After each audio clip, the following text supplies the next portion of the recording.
નમસ્કાર વિદ્યાર્થી મિત્રો, ડિજિટલ માધ્યમથી ફરીથી આપણે ત્રીજા પાઠની પ્રકરણની ચર્ચાની અંદર આગળના ટોપિકની ચર્ચા માટે આપણે આજે હવે ફરીથી મળી રહ્યા છીએ. છેલ્લે આપણે પ્રકરણ નંબર 3 માનવમાં પ્રજનનની વાત કરતા હતા. આ પ્રજનનની અંદર આપણે નર પ્રજનન તંત્ર એની નામ નિર્દેશિત આકૃતિ દોરી અને એના કયા કયા ભાગો હોય છે એની જાણકારી મેળવી હતી. તો આપણે જોયું હતું કે નર પ્રજનન તંત્રનું ટૂંકમાં વર્ણન કરવું હોય તો એની અંદર એક જોડ શુક્રપિંડ, એક જોડ શુક્ર અધિવૃષણ નલિકા, એક જોડ શુક્ર વાહિની, પછી શુક્રાશય સહાયક પ્રજનન ગ્રંથિ મૂત્રાશયની ફરતે લૂપ બનાવીને પછી એની સાથે જોડાય છે. પછી બંને બાજુની નલિકાઓ જોડાઈને સ્ખલન નલિકા બનાવે છે. સ્ખલન નલિકા જોડી અને ત્યાર પછી મૂત્રજનન માર્ગની આગળ જઈને રચના કરે છે. એ રચના કરે ત્યારે એની સાથે સાથે પ્રોસ્ટેટ ગ્રંથિ અને બલ્બો યુરેથ્રલ ગ્રંથિના સ્ત્રાવ એની સાથે ભળે છે અને એ મૂત્રજનન માર્ગે શિશ્ન અને શિશ્નાગ્ર દ્વારા શરીરની બહાર ખુલે છે. તો આ આપણે ટૂંકમાં વર્ણન જોયું હતું. એમાંથી આગળ વધીને આપણે શુક્રકોષ જનનની ક્રિયા જોઈ ગઈ હતી. શુક્રકોષ જનનની ક્રિયા મિત્રો ક્યાં થાય છે તો આપણે શુક્રપિંડની નામ નિર્દેશિત આકૃતિ જોઈ હતી. શુક્રોત્પાદક નલિકાનો આડો છેદ એની અંદર જોયું હતું. તો એની અંદર જનન અધિચ્છદના કોષો હોય છે. તો અહીંયા મેં દેખાડ્યા છે એ શું છે? જનન અધિચ્છદના કોષો. આ જનન અધિચ્છદના કોષોને આપણે શું નામ આપ્યું હતું? બીજું આદિ શુક્ર કોષો. જનન અધિચ્છદના કોષો એને બીજું શું નામ આપ્યું હતું? આદિ શુક્ર કોષો. ચલો, એક મિત્રો આ કોષો કેવા હોય છે? દ્વિકીય 2n રંગસૂત્રો ધરાવે છે. તો બાળક જ્યારે જુવેનાઇલ તબક્કામાં પ્રવેશ્યું હોતું નથી, બાળક હજી બાળક હોય છે, પુખ્ત નથી બન્યું હતું, ત્યારે આ જનન અધિચ્છદના કોષો આદિ શુક્ર કોષો ઓછી સંખ્યામાં હોય છે. પણ બાળક જ્યારે જુવેનાઇલ તબક્કામાં પ્રવેશે છે, પુખ્ત બને છે, ટેસ્ટેસ્ટેરોન અને આ બધા અંતઃસ્ત્રાવોની આપણે ચર્ચા કરી ગયા હતા, એની અસર એની અંદર શરૂ થાય છે, ત્યારે સૌ પ્રથમ જનન અધિચ્છદના કોષો સમવિભાજન શરૂ થાય છે. 1 માંથી 2, 2 માંથી 4 અને એમ કરીને એની જે સંખ્યા વધે એને પ્રાથમિક પૂર્વ શુક્રકોષો એવું નામ આપ્યું. તો પુખ્ત વયે જનન અધિચ્છદમાંથી આદિ શુક્રકોષમાંથી સમવિભાજનથી જે સર્જાય નવા કોષો એને શું નામ આપ્યું તો આપણે? પ્રાથમિક પૂર્વ શુક્રકોષો. મિત્રો એ નોંધી લઈએ કે પ્રાથમિક પૂર્વ શુક્રકોષો કેવા હોય છે? દ્વિકીય. એની અંદર કેટલા રંગસૂત્ર હોય છે? આપણે માણસ છીએ, માણસના સેલની અંદર કેટલા હોય? 46 રંગસૂત્ર. તો એની અંદર 46 રંગસૂત્રો આવેલા હોય છે. તો પ્રાથમિક પૂર્વ શુક્રકોષની અંદર કેવા હોય છે? આદિ શુક્રકોષ જનન અધિચ્છદની જેમ દ્વિકીય 2n રંગસૂત્રો હોય છે. પણ હવે મહત્વનો ફેરફાર થાય છે. આ પ્રાથમિક પૂર્વ શુક્રકોષ જે છે સર્જાયા મિત્રો, હવે એમાંથી કોષ વિભાજન થાય છે એ સમવિભાજન પ્રકારનું નથી, અર્ધીકરણ પ્રકારનું છે. અને અર્ધીકરણમાં તો આપણે કોષ વિભાજન, કોષ ચક્રની ચર્ચા જોઈ ગયા હતા, ત્યારે 2 તબક્કે થાય છે, અર્ધીકરણ 1, અર્ધીકરણ 2. તો એમાં અર્ધીકરણ 1 નો તબક્કો થાય છે ત્યારે પ્રાથમિક પૂર્વ શુક્રકોષમાંથી વિભાજન થઈને 1 માંથી 2 કોષો જે નવા સર્જાય છે એમાં રંગસૂત્રો અર્ધીકરણ પામે છે, જનીન દ્રવ્ય અર્ધીકરણ પામે છે. નોંધી લીધું? તો પ્રાથમિક પૂર્વ શુક્રકોષમાં હમણાં નોંધ્યું હતું કેટલા હતા રંગસૂત્ર? 46 રંગસૂત્ર, 23 છોડ રંગસૂત્ર હતા. પણ હવે એમાંથી જે 2 કોષો બન્યા એમાં કેટલા છે? 23 રંગસૂત્ર.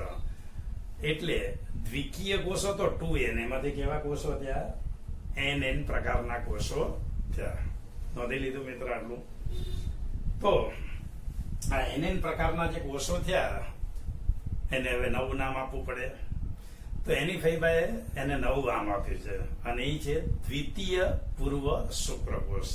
તો દ્વિતીય પૂર્વ શુક્રકોષો શેમાંથી બન્યા? પ્રાથમિક પૂર્વ શુક્રકોષમાંથી. પ્રાથમિક પૂર્વ શુક્રકોષ કેવા છે? દ્વિકીય 46 રંગસૂત્ર વાળા. દ્વિતીય પૂર્વ શુક્રકોષો કેવા છે? એકકીય 23 રંગસૂત્ર ધરાવતા હોય એવા. સમજાઈ ગયું મિત્રો? હવે આ જે એકકીય જે શુક્રકોષો સર્જાયા, દ્વિતીય પૂર્વ શુક્રકોષો, એમાં પણ અર્ધીકરણનો બીજો તબક્કો. તો આપણે કોષ વિભાજન, કોષ ચક્ર વચ્ચે આપણે જોઈ ગયા હતા કે અર્ધીકરણ 1 માં અર્ધીકરણ થાય છે, રંગસૂત્ર અડધા થાય છે. પણ અર્ધીકરણ 2 નો તબક્કો આવે તો અર્ધીકરણમાં, પણ એ કેવો હોય છે? સમવિભાજન જેવો. એટલે આ બે એકકીય કોષો સર્જાયા, એમાંથી સમવિભાજન જેવા તબક્કા દરમિયાન એ બે એકકીય કોષો કેટલા બને છે? 4 બને છે. 4 કોષો કેવા હોય છે? એકકીય. N 23 રંગસૂત્ર વાળા, 23 જોડ નહીં, તો 23 રંગસૂત્ર વાળા 4 કોષો જે સર્જાય છે, એ 4 કોષોને આપણે નામ આપ્યું હતું પ્રશુક્રકોષો. 4 કોષો સર્જાય છે ને શું નામ આપ્યું હતું? પ્રશુક્રકોષ. તો અહીંયા મેં એક દેખાડ્યું છે, પ્રાથમિક પૂર્વ શુક્રકોષ 46 રંગસૂત્ર દેખાડેલા છે. અર્ધીકરણ 1 તબક્કો દેખાડેલો છે, 23 વાળા સર્જાય છે અર્ધીકરણ 1 તબક્કા દરમિયાન. તો આ શું છે? પ્રાથમિક પૂર્વ શુક્રકોષ. આ શું છે? દ્વિતીય પૂર્વ શુક્રકોષ. અને એમાંથી સમવિભાજન જેવો અર્ધીકરણનો બીજો તબક્કો છે, એમાંથી 4 કોષો જે સર્જાયા એ પણ કેવા છે? એકકીય. તો આ કેવો છે? 2n. ચલો, આ કેવો છે? n. બંને આ 4 પ્રકારના કેવા કોષો છે? n એકકીય 23 રંગસૂત્ર વાળા. અને એવા જે પ્રશુક્રકોષો સર્જાય, આ બધા જ પ્રશુક્રકોષો સીધા જ પુખ્ત શુક્રકોષોમાં ફેરવાતા નથી, પણ શુક્ર કાયાંતરણ નામની જે પ્રક્રિયામાંથી પસાર થાય છે, ત્યારે એમાંથી પરિપક્વ શુક્રકોષો તૈયાર થાય છે. પરિપક્વ શુક્રકોષો કોને કહેવાય? તો એ આજે આપણે નામ નિર્દેશિત આકૃતિ દોરી 3 ભાગમાં જે વહેંચાયેલા હોય છે, એમાં એક ભાગ સૌથી ઉપરનો છે, એને શીર્ષ કહેવાય, પછી મધ્ય ભાગ છે, અને પછી પૂંછડીનો ભાગ છે. એનો આપણે અભ્યાસ કરીશું એટલે તમે સારી રીતે સમજી શકશો. તો એવા 3 ભાગો સર્જાતા શુક્રકોષો સર્જાય, એ સર્જન થવાની જે ક્રિયા જે છે એને પુખ્ત શુક્રકોષ કહેવાય. પુખ્ત શુક્રકોષ શેમાંથી સર્જાય છે? પ્રશુક્રકોષો. પ્રશુક્રકોષોમાંથી પુખ્ત શુક્રકોષો કઈ ક્રિયા દ્વારા સર્જાય છે? શુક્ર કાયાંતરણ. તો એ શુક્ર કાયાંતરણ એટલે શું? એ આપણે વિગતે શાંતિથી આગળની ક્રિયામાં આપણે આકૃતિ દોરીને, નવી આકૃતિ દોરીને સમજીશું. તો સમજી ગયું મિત્રો? પ્રશુક્રકોષો છે એ શુક્ર કાયાંતરણની ક્રિયા દરમિયાન સમય ફેરવાય છે, પરિપક્વ શુક્રકોષોમાં ફેરવાય છે. તો આ શુક્રકોષ જનનની ક્રિયા આપણે સમજી ગયા હતા.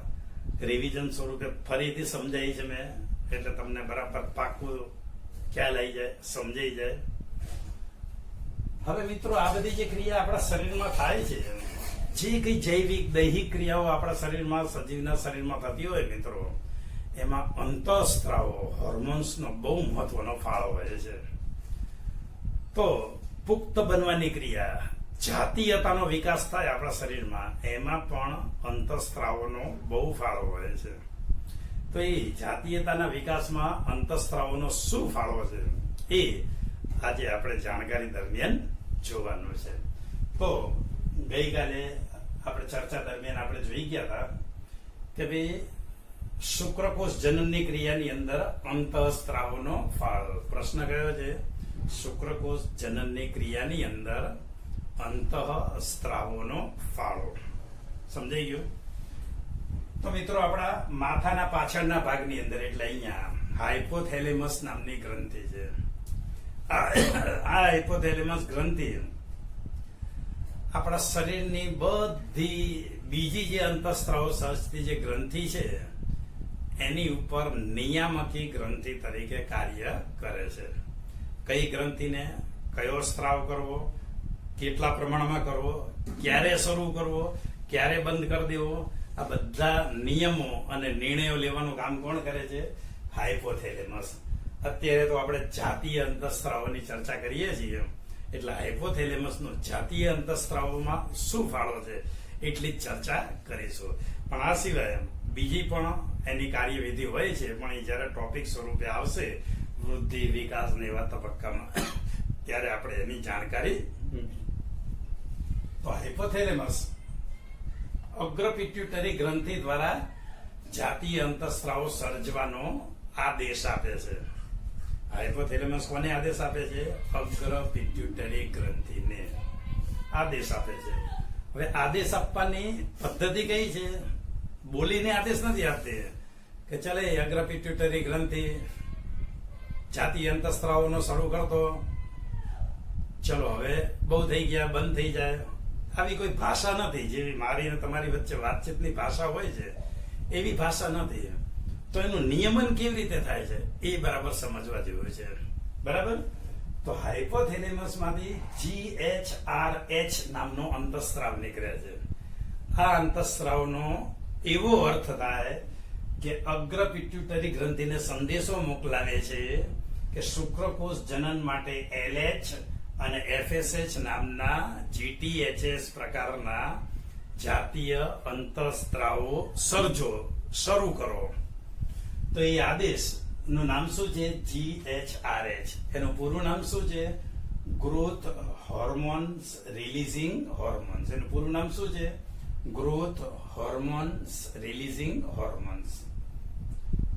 ક્યારે આ સર્જાય છે? યૌવન આરંભે, જુવેનાઇલ તબક્કો શરૂ થાય ત્યારે, બાળક હોય ત્યારે. તો GHRH સર્જાયો. GHRH શેમાંથી સર્જાયો? હાઇપોથેલેમસ માંથી. અહીંયાથી ક્યાં જાય છે? અગ્રપિટ્યુટરી ગ્રંથિ. તો એ પણ અહીંયા આવેલી છે, તો ત્યાં જાય છે. અગ્રપિટ્યુટરી ગ્રંથિમાં GHRH પહોંચે એટલે અગ્રપિટ્યુટરી ગ્રંથિને ખ્યાલ આવી જાય છે કે હવે આપણે જાતીય અંતઃસ્ત્રાવોનો સર્જન કરવાનો સમય આવી ગયો છે, જાતીય અંતઃસ્ત્રાવો સર્જન કરવાના છે. તો એ અગ્રપિટ્યુટરી ગ્રંથિ આ સંદેશો મળતા GTRH પ્રકારના અંતઃસ્ત્રાવો સર્જે છે, જેને GTRS પ્રકારના પણ અંતઃસ્ત્રાવો કહે છે. એનું પૂરું નામ છે ગોનેડોટ્રોપિક રિલીઝિંગ હોર્મોન્સ. એનું પૂરું નામ છે ગોનેડોટ્રોપિક રિલીઝિંગ હોર્મોન્સ. તો આ અંતઃસ્ત્રાવો સર્જે છે. મિત્રો, આ અંતઃસ્ત્રાવો જે સર્જે છે એ બે પ્રકારના છે, LH અને FSH. કેટલા પ્રકારના અંતઃસ્ત્રાવો છે? LH અને FSH. તો એમાં પહેલા LH નું કાર્ય જોઈએ. LH નું પૂરું નામ શું છે? લ્યુટેનાઇઝિંગ હોર્મોન્સ. આ બધાના પૂરા નામ યાદ રાખજો. નીટ, ગુજકેટ ની અંદર ટૂંકા પ્રશ્નોમાં બહુ પૂછાય છે, પ્રશ્ન પૂછાય જ છે. 1 કે 2 માર્કના પ્રશ્નો 100 માર્કના પેપરમાંથી કે ભાઈ LH નું પૂરું નામ આપો, GTRHS નું પૂરું નામ આપો, GHRH નું પૂરું નામ આપો. એટલે તમને પૂરું નામ આવડવું જોઈએ. તો LH નું પૂરું નામ શું છે? લ્યુટેનાઇઝિંગ હોર્મોન્સ. આ લ્યુટેનાઇઝિંગ હોર્મોન્સ સર્જાય એનું કાર્ય શું? ચલો, હાઇપોથેલેમસ માથાની પાછળના ભાગમાં છે, અગ્રપિટ્યુટરી ગ્રંથિ એ માથાના ભાગમાં છે. તો અગ્રપિટ્યુટરી ગ્રંથિ કયો સ્ત્રાવ સર્જે છે? LH. તો LH કઈ સર્જાય છે? અહીંયા માથાના પાછળના ભાગમાં.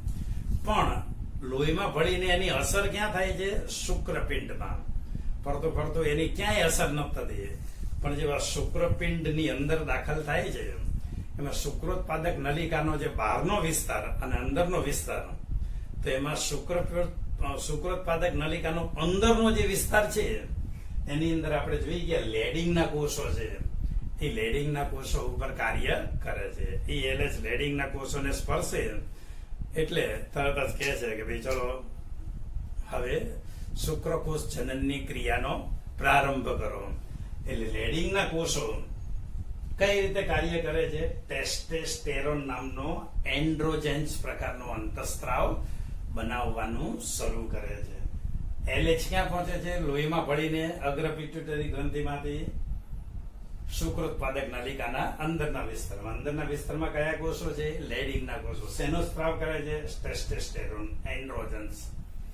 જેવો ટેસ્ટેસ્ટેરોન એન્ડ્રોજન્સ સર્જવાનું શરૂ થાય એટલે બાળકનો યૌવન આરંભ, જુવેનાઇલ તબક્કો શરૂ થાય છે. બાળક મળીને યુવાન બનવાની શરૂઆત થાય છે. તો એની સર્વપ્રથમ શરૂઆત સ્વરૂપે ધીમે ધીમે દાઢી મોછ ઉગવા માંડે છે. અવાજ એનો જે થોડોક સ્ત્રી જેવો તીણો હોય છે એ હવે એનો પુરુષ જેવો ઘેરો થવા માંડે છે, દાઢી મૂછ ઉગે છે. એની સાથે સાથે આ અંતઃસ્રાવની અસરના નીચે આપણે જોઈ ગયા એમ જનન અધિચ્છદ વિભાજન પામીને પ્રાથમિક પૂર્વ શુક્રકોષ, પ્રાથમિક પૂર્વ શુક્રકોષ અર્ધીકરણ પામીને દ્વિતીય પૂર્વ શુક્રકોષ, અર્ધીકરણ પામીને પ્રશુક્રકોષ અને પ્રશુક્રકોષ પછી શુક્રકાયંત્રણની ક્રિયા દરમિયાન શેમાં ફેરવાય છે? શુક્રકોષોની અંદર ફેરવાય છે. તો આ કામ કોણ કરે છે? ટેસ્ટેસ્ટેરોન, એન્ડ્રોજન્સ પ્રકારનો જાતીય અંતઃસ્ત્રાવ. તો મિત્રો જોવો છો ને બધું અંતઃસ્ત્રાવ કઈ રીતે કાર્ય કરે છે, કેવી ઉંમરે કરે છે, તો એ બધું સમજવા જેવું છે. તો આ અંતઃસ્ત્રાવનો ફાળો સમજાઈ ગયો મિત્રો. હવે બીજો એક અંતઃસ્ત્રાવ સર્જાય છે એની સાથે સાથે, અને એ અંતઃસ્ત્રાવનું નામ છે FSH. એનું પૂરું નામ છે ફોલિકલ સ્ટિમ્યુલેટિંગ હોર્મોન્સ. FSH નું પૂરું નામ શું છે? Follicle stimulating hormones. સમજાઈ ગયું મિત્રો? ચલો, FSH સર્જાય છે. આ FSH શું કામ કરે છે? સર્જાય છે ક્યાં? અગ્ર પિટ્યુટરી ગ્રંથિ માથામાં, ત્યાંથી લોહીમાં ભળતો ભળતો જાય છે ક્યાં? શરીરમાં બધે જાય છે, પણ ક્યાંય એની અસર થતી નથી. શુક્રપિંડમાં દાખલ થાય છે. શુક્રપિંડમાં એની અસર નથી થતી. ક્યાં અસર થાય છે? શુક્રોત્પાદક નલિકામાં. શુક્રોત્પાદક નલિકામાં અંદરના વિસ્તારમાં એની અસર નથી થતી, પણ એની અસર ક્યાં થાય છે? શુક્રોત્પાદક નલિકાના બહારના વિસ્તારમાં. તો શુક્રોત્પાદક નલિકાના બહારના વિસ્તારની અંદર આ FSH પોતાની અસર શરૂ કરે છે. અને એ અસર દરમિયાન શું કરે છે? સર્વપ્રથમ સરટોલીના કોષોનું સર્જન કરે છે. શેનું સર્જન કરે છે? સરટોલીના કોષોનું સર્જન કરે છે. અહીંયા દેખાડેલા છે. આ શુક્રકોષો સર્જાય તો વચ્ચે વચ્ચે શું આવેલા હોય છે? સરટોલીના કોષો આવેલા હોય. આ સરટોલીના કોષો શું કરે છે? આ શુક્રકોષ જનન દરમિયાન શુક્રકોષો બનતા હોય એ દરમિયાન એને પોષણ આપવાનું કામ કરે છે, એને શક્તિ આપવાનું કામ કરે છે, એનું લાલન પાલન પોષણ કરવાનું કામ કોણ કરે છે? સરટોલીના કોષો. સરટોલીના કોષો સર્જે છે કોણ? FSH, follicle stimulating hormones. સમજાઈ ગયું મિત્રો? એની સાથે સાથે FSH બીજું પણ એક કાર્ય કરે છે મિત્રો. શુક્રકાયંત્રણની ક્રિયા માટે જરૂરી ઉત્સેચકો એન્ઝાઇમ સર્જવાનું કામ કરે છે. શુક્રકાયંત્રણની ક્રિયા જોઈશું એ દરમિયાન આ જે પ્રશુક્રકોષ છે એ પુખ્ત શુક્રકોષમાં ફેરવાય છે. તો એ દરમિયાન એન્ઝાઇમમાં જે ફેરવવાનું છે, એ ફેરવવા માટે જે એન્ઝાઇમ ઉત્સેચકોની જે જરૂર પડે એ ઉત્સેચક પણ કોણ સર્જે છે? FSH. તો FSH આવા જરૂરી ઉત્સેચકો પણ સર્જે છે. તો હવે મિત્રો સમજાઈ ગયો? જાતીયતાની ક્રિયા, દાઢી મોછ ઉગવાની ક્રિયા, બાળકમાંથી પૂર્ણ પરિપક્વ પુરુષ બનવાની પ્રક્રિયા, એના પ્રજનન અંગોનો સંપૂર્ણ વિકાસ કરવાની જે ક્રિયા જે છે એમાં કિંગ રોલ, મહત્વનો જો રોલ હોય તો LH અને FSH નો છે. જુવેનાઇલ તબક્કે આ થાય છે અને બાળકને પિતા બનવા માટે પરિપક્વ પુરુષ બનવાનું કાર્ય કરે છે. તો આજે ફરીથી બે પ્રશ્નો નોંધી લેજો. પ્રશ્ન નંબર 1 નોંધી લેજો. પ્રશ્ન નંબર 1 આપણે શું જોઈ ગયા? શુક્રકોષ જનનની ક્રિયા, શુક્રોત્પાદક નલિકાનો આડો છેદ દોરી શુક્રકોષ જનનની ક્રિયા સમજાવો. તો આ સમજાવવાનું છે. નંબર 2, શુક્રકોષ જનનની ક્રિયાની અંદર અંતઃસ્ત્રાવનો શું ફાળો, એના વિશે આપણે જાણકારી મેળવવાની છે. ક્વેશ્ચન નંબર 2, શુક્રકોષ જનનની ક્રિયાની અંદર અંતઃસ્ત્રાવનો શું ફાળો, એની જાણકારી આપો. સમજાઈ ગયો બરાબર મિત્રો? ત્રીજો ક્વેશ્ચન, તફાવતના શક્ય મુદ્દા આપો, LH અને FSH. ત્રીજો ક્વેશ્ચન, તફાવતના શક્ય મુદ્દા આપો, LH અને FSH. ત્રીજો પ્રશ્ન બરાબર નોંધી લીધો. આ હું બોલતો હોય દરમિયાન નોટ પેન સાથે રાખવી. આ પ્રશ્ન હું મૌખિક લખાવું છું. લેખિત આપતો હતો એની જગ્યાએ મૌખિક લખાવવું છે, એટલે લખતા રહેવાનું. એકેય પ્રશ્ન બાકી ના રહેવો જોઈએ. તો શું નોંધ્યું? અત્યારે તફાવતના મુદ્દા લખો LH અને FSH. ત્રીજો ક્વેશ્ચન નોંધાઈ ગયો. Question number 4. નીચેના શબ્દોના પૂરા નામ આપો અને તેનું કાર્ય જણાવો. નીચેના શબ્દોના પૂરા નામ આપો અને તેનું કાર્ય જણાવો. 1. GHRH, 2. GTRH, 3. LH, 4. FSH. નોંધાઈ ગયું? શાંતિથી એના પૂરા નામ લખવાના છે, એનું કાર્ય જણાવવાનું છે.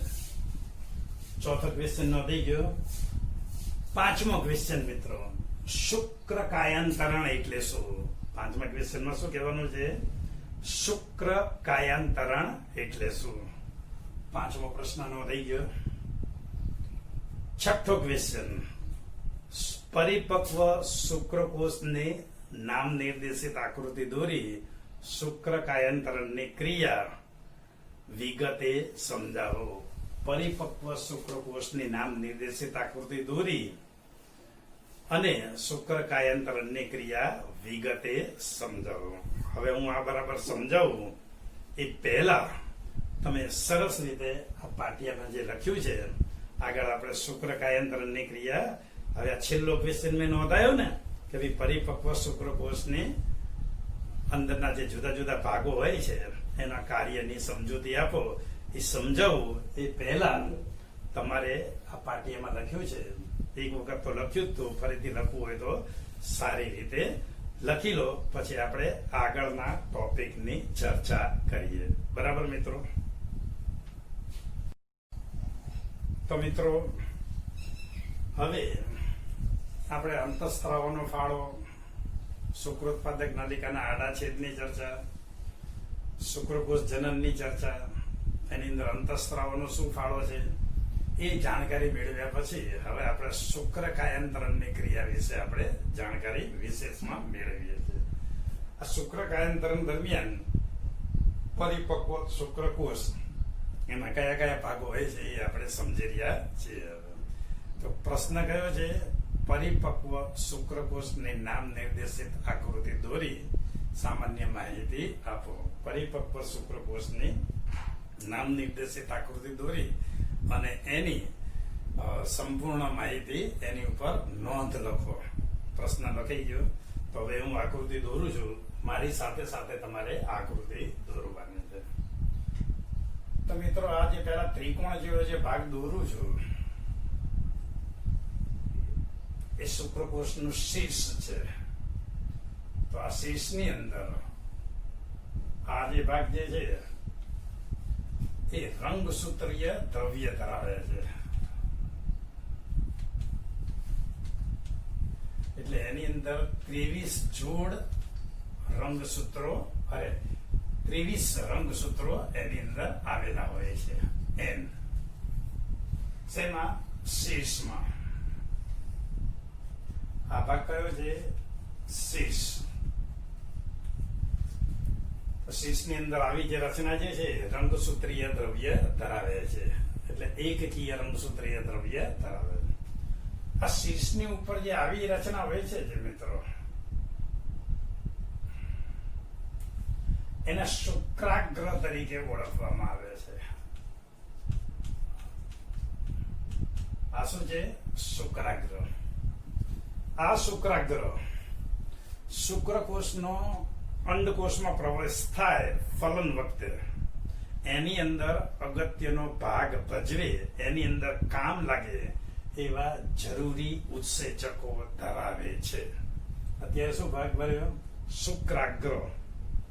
શુક્રાગ્રની અંદર શું હોય છે? અંતઃસ્ત્રાવ જરૂરી ઉત્સેચકો. દાખલા તરીકે એક ઉત્સેચકનું નામ આપું, હાઇલ્યુરોનિડેઝ. હાઇલ્યુરોનિડેઝ.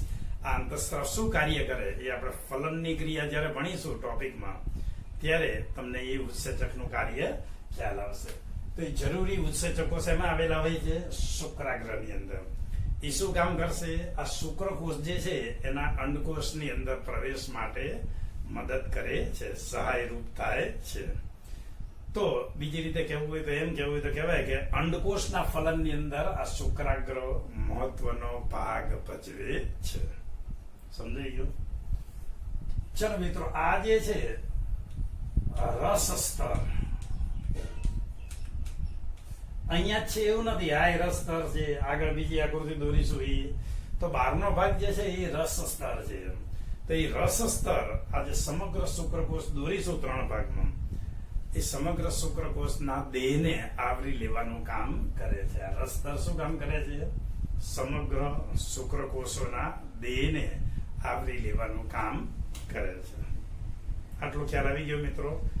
હવે આપણે ગ્રીવા અને મધ્ય ભાગની રચના કરીશું. શેની રચના કરીશું? ગ્રીવા અને મધ્ય ભાગની રચના કરીશું. તો અહીંયા આ એનો મધ્ય ભાગ છે. આ મધ્ય ભાગ અને શીર્ષ વચ્ચેનો જે આ જે ભાગ જે છે મિત્ર, એને ગ્રીવા તરીકે ઓળખવામાં આવે છે. આ જે ભાગ જે છે એ શું છે? શુક્રકોષોનો મધ્ય ભાગ. શું છે? મધ્ય ભાગ. આ ગ્રીવાની અંદર આવી જે રચના હોય છે મિત્રો, એ કણાભ સૂત્ર છે. અત્યારે જે રચના દોરું છે એ શું છે? કણાભ સૂત્ર છે. તો આ શું દોર્યું? કણાભ સૂત્ર. આ કણાભ સૂત્ર શું કાર્ય કરે? શુક્રકોષોને ફલનની ક્રિયા દરમિયાન તરવા માટે શક્તિ જોઈએ એ શક્તિ કણાભ સૂત્ર પૂરું પાડે છે. કોષીય અંગિકાનો આપણે પરિચય મેળવ્યો હતો ત્યારે જોયું હતું કે કણાભ સૂત્રને કોષનો શક્તિ ઘર કહે છે. તો અહીંયા શક્તિની જરૂર પડશે. શેના માટે શક્તિની જરૂર પડશે? શુક્રકોષ તરતો રહે અને અંડકોષ સુધી જાય એટલા માટે, ફલનની ક્રિયા માટે એ જરૂરી છે. તો તરવાની ક્ષમતા, તરવાની શક્તિ કોણ આપે છે? કણાભ સૂત્રો. તરવાની ક્ષમતા આપે એવા કણાભ સૂત્રો એની અંદર ગોઠવાયેલા હોય છે. તો એનાથી શું બને છે? ગ્રીવા અને મધ્ય ભાગની રચના થાય છે. આટલું સમજાઈ ગયું? પછી મિત્રો એક આવો ભાગ હોય છે શુક્રકોષનો, એને શુક્રકોષની પૂંછડી તરીકે ઓળખવામાં આવે છે. તો આ ભાગ શું છે? શુક્રકોષની પૂંછડી. તો આમ પરિપક્વ શુક્રકોષની નામ નિર્દેશિત આકૃતિ હવે તમારી સામે છે. 3 ભાગમાં ગોઠવાયેલી છે. એક શીર્ષ, મધ્ય ભાગ અને પૂંછડી. તો આ પરિપક્વ શુક્રકોષ કહેવાય. ફરીથી દરેક ભાગો આપણે સમજાવી દઈએ. રસ સ્તર, તો રસ સ્તર સમગ્ર શુક્રકોષના દેહને ઘેરવાનું કાર્ય કરે છે. આગળ આવો જે ભાગ જે છે શુક્રાગ્ર, તમારે આ માહિતી અહીંયા લખવાની છે. આકૃતિ દોરો ને તો શુક્રાગ્ર, તો એની અહીંયા માહિતી લખી નાખો. રસ સ્તર, તો એની માહિતી અહીંયા લખી નાખો. આ શીર્ષની અંદર રંગસૂત્રીય દ્રવ્ય જે છે એની માહિતી અહીંયા લખી નાખો. ગ્રીવા, કણાભ સૂત્ર, એની માહિતી લખી નાખો કે ભાઈ તરવા માટે શક્તિ આપે છે. સમજાઈ ગયું? તો હું તમને જનરલી સમજાવું છું. તો આયા હતા શુક્રાગ્ર. તો શુક્રાગ્ર એ શુક્રકોષ અંડકોષમાં પ્રવેશે ફલનની ક્રિયા દરમિયાન, એના માટે જરૂરી ઉત્સેચકો ધરાવે છે. એના માટે જરૂરી ઉત્સેચકો ધરાવવાનું કાર્ય કરે છે. સમજી ગયું? ચલો હવે ત્યાર પછી જે આવો ત્રિકોણાકાર ભાગ જે છે એને એનું શીર્ષ કહેવામાં આવે છે. તો આ શીર્ષનો ભાગ જે છે એ શીર્ષ શું છે મિત્રો? રંગસૂત્રીય દ્રવ્ય ધરાવે છે. એટલે એની અંદર જ 23 રંગસૂત્રો આવેલા હોય છે. તો આ 23 રંગસૂત્રો કોના તરફથી આવેલા હોય છે? પિતા તરફથી. શુક્રકોષ છે એટલે અંડકોષની અંદર આપણે જોઈશું 23 રંગસૂત્રો હોય છે. કોના તરફથી? માતા તરફથી. તો હવે તમે સમજી ગયા છો ફલનની ક્રિયા દરમિયાન 23 રંગસૂત્રો શુક્રકોષ દ્વારા દરેક બાળકને પિતા તરફથી મળે છે. એની ઉપરના જનીનો પણ, આ 23 રંગસૂત્રો ઉપર આવેલા હોય જનીનો પણ એની સંતતિને કોને પૂરા પાડ્યા કહેવાય? એના પિતાએ. આગળ જોઈશું અંડકોષની અંદર આવી રીતે 23 રંગસૂત્રો હોય તો એની ઉપરના જનીનો એને કોના તરફથી મળે આવે છે? માતા તરફથી. તો આમ 23 રંગસૂત્ર પિતા તરફથી શુક્રકોષ દ્વારા, 23 રંગસૂત્ર માતા તરફથી અંડકોષ દ્વારા એમ કરીને ફલિતાંડ બને, સર્વપ્રથમ કોષ બને ત્યારે 46 રંગસૂત્ર બને છે. તો એ પહેલો કોષ બને એમાંથી આ 10⁻14 કોષો બન્યા છે. એટલે બધાયમાં 46 રંગસૂત્ર છે. અને બધાયમાં 46 રંગસૂત્રમાં અડધા રંગસૂત્ર પિતા તરફથી, અડધા માતા તરફથી, અડધા જનીનો માતા તરફથી, અડધા જનીનો પિતા તરફથી. આપણને એ તો ખ્યાલ છે જ. જનીનો એટલે લક્ષણ, નાક કેવું બનાવવું, આંખ કેવું બનાવવું, વાળ ભૂરા રાખવા, સ્વભાવ તીવ્ર બનાવવો, સ્વભાવ શાંત બનાવવો, મોઢું દેખાવડું બનાવવું કે મોઢું પછી હેડંબા જેવું મોટું બનાવવું. આ બધો જ કાર્યક્રમ શેની ઉપર લખેલો હોય છે? જનીનો ઉપર. અને એ જનીનો ક્યાં આવેલા હોય છે? રંગસૂત્રો ઉપર. રંગસૂત્રો કોના તરફથી મળે છે? પિતા તરફથી. હવે તમે આખી ક્રિયા સમજી ગયા છો. ફરીથી આગળ આપણે ચર્ચા કરશું. એ દરમિયાન અહીંયા આપણે શુક્રકોષની રચનાની અંદર આગળ વધીએ. તો શુક્રકોષની અંદર શીર્ષનો ભાગ છે, રંગસૂત્રીય દ્રવ્ય 23 રંગસૂત્ર, એકકીય રંગસૂત્ર આવેલા હોય. પછી ગ્રીવાનો ભાગ છે, પછી મધ્ય ભાગ આવેલો હોય છે. આ મધ્ય ભાગની અંદર શું આવેલા હોય છે મિત્રો? કણાભ સૂત્રો આવેલા હોય છે. આ કણાભ સૂત્ર એ શક્તિઘર છે. કોને શક્તિ આપે છે? તો અહીંયા શુક્રકોષને તરવા માટે જરૂરી શક્તિ પૂરી પાડવાનું કામ કરે છે. શુક્રકોષ અંડકોષ સુધી પહોંચે એના માટે એને તરવું પડશે, શક્તિની જરૂર પડશે. આ પૂંછડી સતત હલનચલન કરશે અને હલનચલન કરવા માટે એને શક્તિ જોઈએ. તો એ શક્તિ એને ક્યાંથી મળે છે? મધ્ય ભાગમાંથી. મધ્ય ભાગમાંથી કોના તરફથી? કણાભ સૂત્રમાંથી. તો મધ્ય ભાગનું મહત્વ સમજી ગયું. ત્યાર પછીનો ત્રીજો ભાગ છે પૂંછડી. એનું બીજું કઈ કાર્ય નથી. એ સતત હલનચલન દરમિયાન શુક્રકોષને ચાલીને અંડકોષ સુધી જવામાં મદદ કરે છે.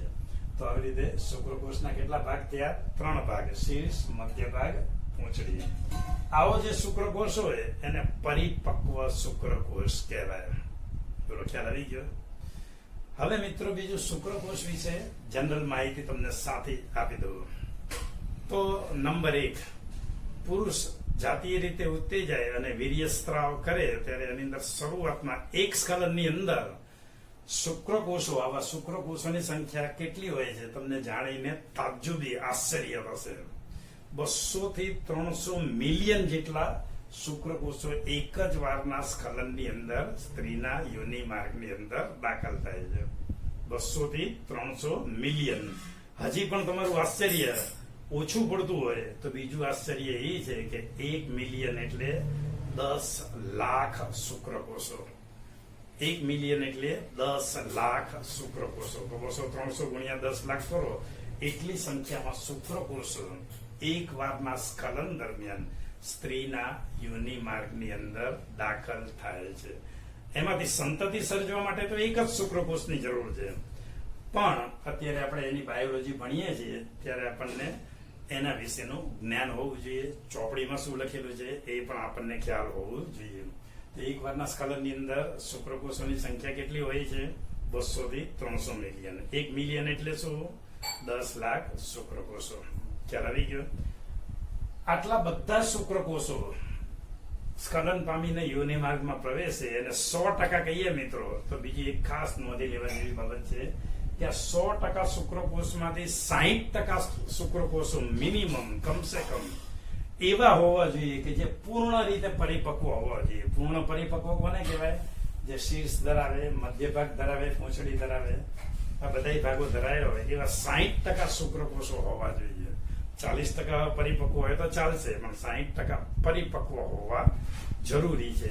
જો સ્ખલન દ્વારા પિતા બનવું હોય તો, સ્ખલન દ્વારા સંતતિ સર્જનની ક્રિયા કરવી હોય તો. સમજી ગયું? આ 60% શુક્રકોષોમાંથી 40% શુક્રકોષો એવા હોવા જોઈએ કે જે તરવાની ક્ષમતા ધરાવતા હોવા જોઈએ. 40% શુક્રકોષો, કેમ કે શુક્રકોષોનો ત્યાગ ક્યાં થાય છે? યોનિ માર્ગમાં. પણ ફલન કરવા માટે એને તરતા ચાલીને એની અંદરના સ્નાયુના હલનચલન દરમિયાન ક્યાં પહોંચવાનું હોય છે? ફેલોપિયન નળીની અંદર, અંડવાહિનીમાં અંડકોષ સુધી એને ચાલીને જવાનું હોય છે. તો એના માટે શુક્રકોષો કેવા જોઈએ? તરવાની ક્ષમતાવાળા, શક્તિવાળા. તો 60% શુક્રકોષો પરિપક્વ હોવા જોઈએ, એમાંથી 40% કેવા હોવા જોઈએ? તરી શકે એવા શક્તિશાળી હોવા જોઈએ. તો તરત જ તમને મનમાં પ્રશ્ન થશે કે તરી શકવાની ક્ષમતાવાળા શુક્રકોષો બનાવવાનું કામ કોણ કરે છે? તો એ યાદ કરી લઈએ. આપણે શુક્રપિંડનો આડો છે જોયો તો એમાં સૌથી બહારની બાજુએ શું હોય છે? ટ્યુનિકા આલ્બુજેનિયાનું સખત આવરણ આવેલું હોય છે. અંદરનું આવરણ અંતર્વલન પામીને શુક્રપિંડી એક ખંડિકાઓ બનાવે છે, અને એ ખંડિકાની અંદર શું ગોઠવાયેલી હોય છે?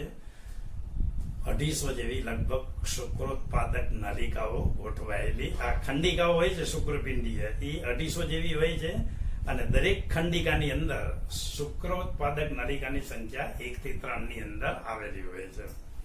તો એની અંદર શુક્રકોષો બને છે, અને એ શુક્રકોષો વૃષણ જાળમાં દાખલ થાય છે.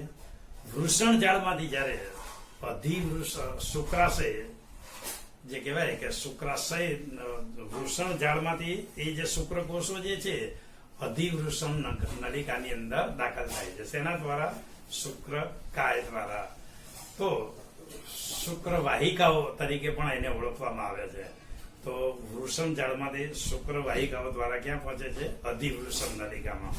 તો જયારે અધિવૃષણ નલિકાની અંદર દાખલ થાય છે ત્યારે એ શુક્રકોષો અપરિપક્વ હોય છે, અને પરિપક્વ બનાવી તરી શકે એવી ક્ષમતાવાળા બનાવવાનું, એટલે શક્તિશાળી બનાવવાનું કામ કોનું છે? અધિવૃષણ નલિકાનું. સમજાઈ ગયું?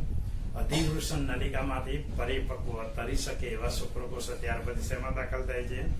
શુક્રવાહિનીમાં. તો બંને બાજુની શુક્રવાહિનીમાં દાખલ થાય છે.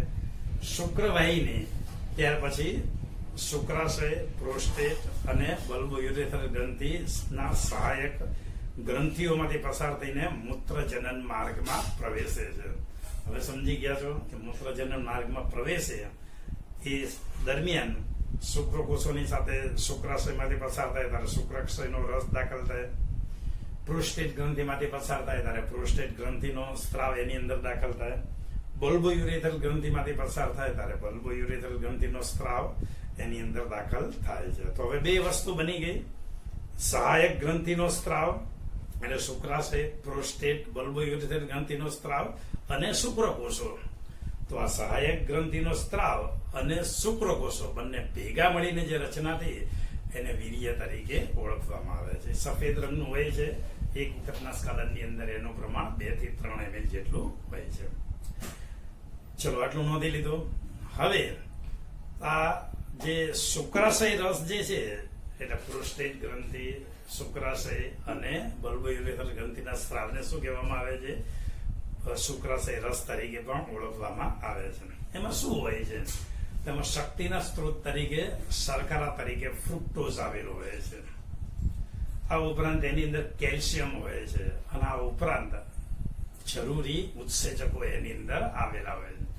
તો શુક્રાશય રસની અંદર શું આવેલું હોય છે? શક્તિના સ્ત્રોત તરીકે ફ્રુક્ટોઝ, કેલ્શિયમ અને જરૂરી ઉત્સેચકો. અને બલ્બોયુરેથર ગ્રંથિનો જે સ્ત્રાવ જે છે એ મિત્રો મૈથુન ક્રિયા દરમિયાન ઊંજણનું કાર્ય કરવાનું કામ કરે છે, લુબ્રિકેશનનું કામ કરવાનું છે. કડામાં આપણે તેલ ઊંજીએ છીએ, આપણા પાનની અંદર તેલ ઊંજીએ છીએ, જે કાર્ય થાય એવું જ કાર્ય મૈથુન ક્રિયા દરમિયાન ઘર્ષણ નિરોધક તરીકે કાર્ય કરવાનું કામ જે થાય છે એ કોના દ્વારા થાય છે? બલ્બોયુરેથર ગ્રંથિના સ્ત્રાવ દ્વારા. તો સમજાઈ ગયું મિત્રો? શુક્રકોષની નામ નિર્દેશિત આકૃતિ. શુક્રકાયાંતરણની ક્રિયામાં આપણે પરિપક્વ શુક્રકોષો કેવી રીતે બને, હજી શુક્રકાયાંતરણની અંદર સમગ્ર રીતે અર્ધીકરણ કેવી રીતે થાય છે, એ હજી બધી બાબતો આપણે થોડીક વિશેષમાં ઊંડાણમાં સમજવાની છે. એ આપણે આવતીકાલે સમજીશું. તો એ સમજીએ મિત્રો એ પહેલા આપણે માનવમાં નર પ્રજનન તંત્ર વિશે મોટા ભાગની માહિતી આપણે સમજી ગયા. તો આવતીકાલથી આપણે શું સમજીશું? માદા પ્રજનન તંત્રની નામ નિર્દેશિત આકૃતિ દોરો. કયા કયા ભાગો આવેલા હોય છે, ક્યાં આવેલા હોય છે, શું કામ કરે, આ જાણકારી મેળવીશું. માદાની અંદર ત્યાર પછી અંડકોષ જનનની ક્રિયા જોઈશું. જે રીતે એમાં શુક્રકોષ જનન જોયું એ રીતે અંડકોષ જનનની ક્રિયા જોઈશું. તો આવતીકાલે આપણે આ જોઈએ એ પહેલા તમે નામ નિર્દેશિત આકૃતિ દોરી અને એક બે વાર જે આકૃતિ આપણે સમજી ગયા, ભણવામાં આવી ગયું નર પ્રજનન તંત્રમાં, એની એકવાર પ્રેક્ટિસ કરજો. નામ નિર્દેશિત આકૃતિ દોરવાની છે.